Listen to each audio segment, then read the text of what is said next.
Eu sou Luiz Marina Silva, eu sou agente penitenciário há 32 anos, dirigi o Conjunto Penal Feminino há 9 anos, 9 anos de gestão.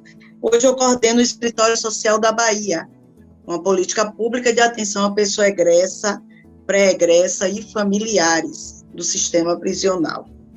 E aí, ouvindo Daniela falar, e Natália, sobre as políticas públicas, eu sempre almejei, que o que vai fortalecer são as políticas públicas, porém, políticas públicas de Estado e não de governo. Nós estávamos com um trabalho muito sério e muito, eu acredito, de um trabalho eficaz. Primeira vez que eu vislumbro a possibilidade de tudo que eu pregava na custódia, no encarceramento, porque eu lutava para desencarcerar. E aí eu já trabalhava na penitenciária feminina, nessa reinserção, nessa luta para que aquelas mulheres, quando saíssem, fossem reinseridas de forma digna na sociedade. Aí fazia aquele trabalho de formiguinha. E hoje me encontro nessa política pública, lutando, fortalecendo essa rede. Acho assim que ela tem que ser cada vez mais consolidada. Eu tenho apoio de algumas instituições, mas é uma coisa muito tímida. A gente precisa mobilizar a sociedade civil para que possamos fomentar muito mais essa política pública. Quando eu falo de política pública de Estado, é porque a política está posta, mas a mudança, o governo, às vezes vem e um problema político não dá seguimento àquela situação que está ali posta. Então, é a situação que eu venho vivenciando na Bahia. Eu luto para render de forma digna essas pessoas na sociedade. E acredito nisso, eu acho que é o que eles gastam muito mais, eu faço parte da CEAP, mas eu vejo o gasto, o dinheiro do fundo penitenciário, que nunca sobra para a ressocialização, para a reintegração de egressos, mas é muito volumoso lá na hora de comprar o armamento, fardamento, cursos de capacitação. Eu acho que tinha que mediar, porque as pessoas não entendem, não adianta só encarcerar, porque não existe prisão perpétua no Brasil, as pessoas vão retornar à sociedade, vão reingressar, e o que é que você vai ofertar? Então, todo dia eu digo que eu me sinto numa linha muito tênue, onde do lado, sociedade civil, puxando para o nosso lado, e o outro, crime organizado, muito mais sedutor. E nós temos que dar um basta, nós temos que estar nesse enfrentamento todo dia. Então, eu quero o quê? Eu quero sensibilizar empresários para ofertar uma proposta de trabalho. Hoje, na Bahia, nós temos o que é que as pessoas pedem? Trabalho, vão com fome, vão sem transporte, e aí a principal demanda é o trabalho, emprego e renda. Hoje nós temos duas situações para o trabalho: o projeto Começar de Novo e o Pró-Trabalho, que é um decreto assinado pelo governador, onde ele assina dizendo que toda empresa que participar de licitação para a prestação de serviço ao Estado, na área de serviços gerais, destinar 5% para egressos.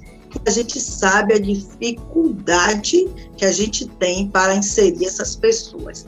Então, eu queria ver, assim, quais são essas estratégias que a gente pode mobilizar a sociedade civil e ampliar a nossa rede. Que às vezes eu sinto que a rede é furada. Aí eu vou costurando essa rede. Aí hoje eu noto que as pessoas que saem do sistema prisional, elas só tiveram a privação da liberdade. E hoje, egressas não sabem nem os direitos que têm. Quando a gente referencia para as redes socioassistenciais, como um CRAS, um CREAS, um CAPS-AD, eles acham que eles não têm esse direito, porque já foram tão estigmatizados que acham que não têm esse direito. Então, ali é para resgatar direitos. E aí a gente tem que ter muitas vozes para lutar por essas pessoas. Eu gostaria de saber mais estratégias para a gente sensibilizar a sociedade civil e aumentar a nossa rede de apoio. Foi uma aula para mim, né? E na minha cabeça eu já vou vendo estratégias de advocacy, vai lá encaixando, né? Que é um pouco o que a Natália falou, né? Você está ali, você já vai vendo a causa raiz e o que você pode tirar disso, né? Então, um acordo privado, né? Chamando os empresários para poder, né, gerar emprego, comunicação de novo, né? Relatórios, uma celebridade falando do tema, né? História. Então, assim, eu acho que é sentar e começar a pensar, né, assim, o que a gente, não só talvez a causa raiz, mas também o que a gente precisa, né, e aí fazer essas estratégias de acordo com, vocês já sabem, né, o que precisa talvez, né, mas acho que é se dedicar mesmo a tirar ações conjuntas, né, então uma das coisas que a gente faz em advocacy, vai fazendo chuva de ideias, a gente mapeia todas as pessoas, né, que podem influenciar o tema, né, ou alguém que tem uma história que pode ajudar e que é famoso, ou empresários que talvez, instituições que investam no tema e que podem ser aliados para convencer outros, dentro dessas estratégias, né, então você pode usar um pouco de cada uma, né, comunicação, que a gente já falou claramente, né, que é a sensibilização, mas sensibilizar quem, né, quem talvez tenha a força para ajudar a causa, não todo mundo. Acho que a comunicação pensada na estratégia, né, que vocês têm para ser mais assertiva e menos dispersar recursos, olhar a imprensa, né, quem são possíveis aliados, né, quando a gente fala aliados e oponentes, mas a gente começar a pensar aliados, às vezes até fora da caixa, né, que pode, então, bom, a gente precisa gerar emprego, né, então quem que a gente precisa sensibilizar?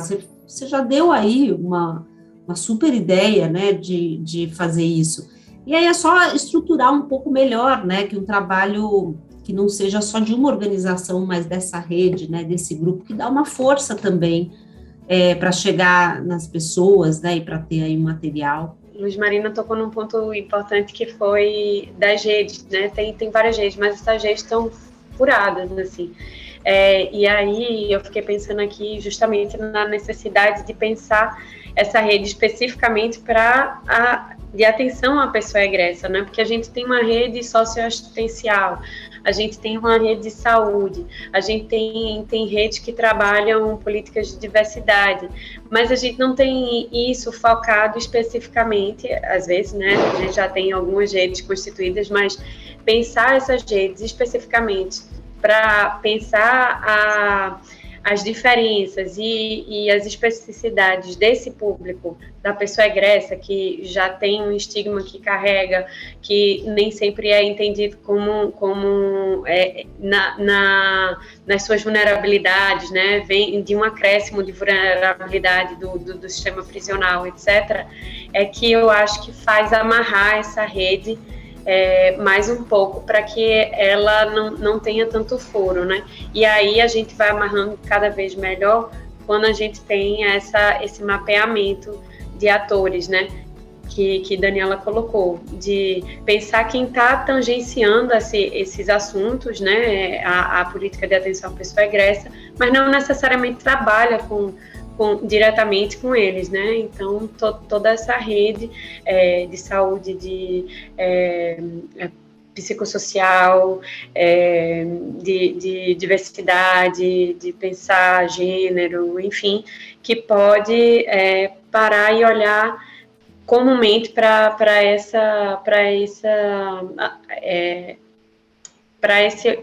esse sujeito, né, que está saindo do sistema prisional. E aí talvez diminuir esses furos. Vai continuar existindo furo, mas a ideia é justamente que se pense a maior quantidade de atores e que tenha esse engajamento entre os atores e que a rede possa fortalecer os atores e os atores fortalecerem a rede e vice-versa, né?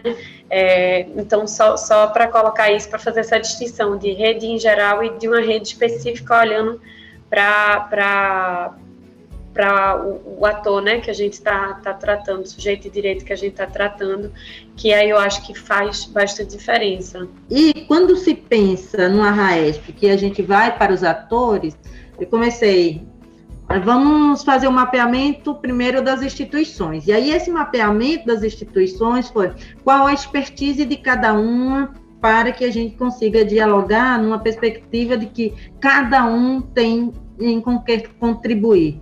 É uma rede pensando um público, mas, por exemplo, articulamos uma organização que trabalha com atendimento psicossocial e prevenção ao suicídio, outra instituição que trabalha com mulheres, outra instituição que trabalha com geração de renda, outra instituição que trabalha com os aspectos religiosos e assistência religiosa termina sendo o grande foco das instituições que são religiosas, né, porque daí pensa, pastoral carcerária, qual é o foco? Religião. Igreja Batista, que é o que a gente tem de mais progressivo, ao foco também é a religiosidade. Então, esses atores precisam estar dialogando. Algo que a gente tem buscado fazer aqui é a grande pergunta, o que é que nos une nessa arena? Quais são as nossas especificidades, né, mas também quais são as nossas potencialidades, e tomara que a reunião de quarta-feira dê certo. Mas aí, quando se pensa em mobilização de recursos, por isso que eu vim para cá, né? A história agora é sim, vamos criar a rede, e agora? Como é que nós vamos manter a rede? E nós sabemos, eu venho de redes, né, do movimento feminista, alguns movimentos, inclusive, atuando enquanto rede, porque existe, né, o bom da rede que e a gente diz, olha, todo mundo precisa prestar contas? Precisa, independente de CNPJ ou de ser com ou sem CNPJ, você tem a obrigação ética de prestar contas, né, independente da rede. Acho que também é estratégico ter uma instituição dentro dessa rede, uma, duas, com o CNPJ, é estratégico desde que a instituição esteja totalmente legalizada. Qual é a grande questão hoje, principalmente para acessar recursos públicos? O nível de exigência que vai para além de Miroski para as organizações não governamentais. A exigência é tanta, e nesses últimos 2 anos, eu fui pegar o cardápio recentemente, inclusive pensando um projeto, como incidir para elaborar e ajudar essas instituições a organizar projetos. O nível de exigência de documentos, agora, para concorrer a algum edital ou algum recurso público, é fora de contexto, que nem o próprio Estado consegue cumprir. Aí você imagina organizações não governamentais fragilizadas, principalmente fragilizadas de 2016 para cá, que é o período que não se tem edital. O que é que a gente tem? Barganha via deputados, via parlamentares, que muitas vezes não tem compromisso com a pauta. Porque se não for via emenda parlamentar, que vai para uma instituição, ou que vai para um estado, para uma secretaria de Estado, e retorna para essa instituição, a gente não consegue mobilizar. Salvo os fundos de direitos humanos, que tem uma exigência bem menor. E aí, já uma provocação em relação, eu acredito que quando a gente pensa em pessoas regressas, ou pessoas que estão no sistema, o nosso maior calcanhar de Aquiles hoje é bem quando se fala, porque quando eu estou falando nesse processo, estou falando também, lembrando de transações penais, penas pecuniárias, e fundo penitenciário, porque os fundos penitenciários, eles terminam sendo gestados também por juízes, essa maldita autonomia jurisdicional, e que nós não temos autonomia e não vamos jamais conseguir mexer nisso, porque nem das verbas das transações penais, nem penas pecuniárias, os tribunais de justiça prestam contas, que é um recurso que poderia ser investido para esse público. Então, eu fico tentando encontrar, e gostaria de encontrar a resposta junto com vocês aqui coletivamente. Eu vou falar menos da questão de recursos, né, de Miroski e tal, porque eu sei o desafio, e aí eu acho que é realmente uma conversa mais ampla, né, mas juntando também o que a Ana falou, o André, a Marta, começando pela Marta, Se a gente quiser mesmo, né, que seja algo com escala, né, então tem que ser via Estado, né, via política pública, né, senão realmente a gente vai ter que arranjar as parcerias privadas, né, e talvez com uma sensibilização de uma rede que não seja o Estado nessas estratégias que eu falei, né, talvez sensibilizando, às vezes a gente pensa em mobilizar política pública, a gente pensa muito amplo, mas às vezes pode ser numa cidade, né, pode ser algumas escolas da cidade, algumas secretarias. Eu acho que a gente tem caminhos, né, de dar uma certa escala via advocacy, mas que a gente não precisa pensar, nossa, eu vou precisar que todo o sistema de educação, não, de ter algum apoio, né, porque qual é o número, né, quantos são se atendidos, né, como é que a gente poderia pensar com a minha cidade mesmo, uma política, ou com o Estado, né, enfim, acho que tem aí estratégias para dar também um pouco de escala, né, para fugir também disso de ter que ficar pedindo pouco. Então, e realmente, a política pública, ela tem uma escala que a gente, né, que é bem complexa, né, quer dizer, que é bem difícil de superar. Mas existem redes, né? Então, se a gente falar de emprego, se a gente falar de universidades privadas, né? Se a gente falar, talvez, de escolas e organizar ali, não num nível mais regional, né? Muitas vezes isso também é advocacy, talvez possa ser uma saída, como você falou, essa questão da educação. E aí, falando um pouco disso, do que o André falou, né? E a Ana também trouxe, talvez para eu terminar, eu acho que tem causas e causas, né? A causa de vocês é uma causa em que tem um caminho muito grande, né? Ainda. Tem causas que já tiveram uma sensibilização maior, que estão em estágios diferentes, né? Mas dizer que não desistam, porque quantos temas a gente tem no Brasil, no mundo, né? Que não eram considerados, né? Que não tinha política pública, ou ninguém achava que era importante, e a mentalidade mudou, né? Houve uma sensibilização para determinados temas, né? Foi porque gente continuou ali, né? Falando sobre o tema, o que o André falou, a força do audiovisual, né? Da comunicação, de contar histórias, né? Então, a questão de estar num documentário, de chamar cineastas, de estar numa novela, tem tantas estratégias, né, de você... Mas a mudança de mentalidade é a mais difícil de trazer, demanda realmente dar essa angústia, mas quando ela vem, ela é a mais difícil de ser mudada, né? E se não tiver quem estiver falando dela, a causa fica, às vezes, né, as coisas não mudam a mentalidade, né, os preconceitos, né? Então, é o desafio de vocês, mas é também o que faz tão necessária a atuação. E aí, pensar no que a Ana começou, né, que dá esse desespero, né, que as coisas parecem que não mudam, né, que tem aí tanto para se fazer. Eu gosto de uma frase do Obama, né, que ele fala que política, né, não é, que eu transfiro isso para causas, para tudo, que não é uma corrida de 100 metros, né, aquela maratona que você passa o bastão para o outro. Então, sempre vai, né, devagar, mas tudo aqui conta, né, o trabalho que vocês fazem conta.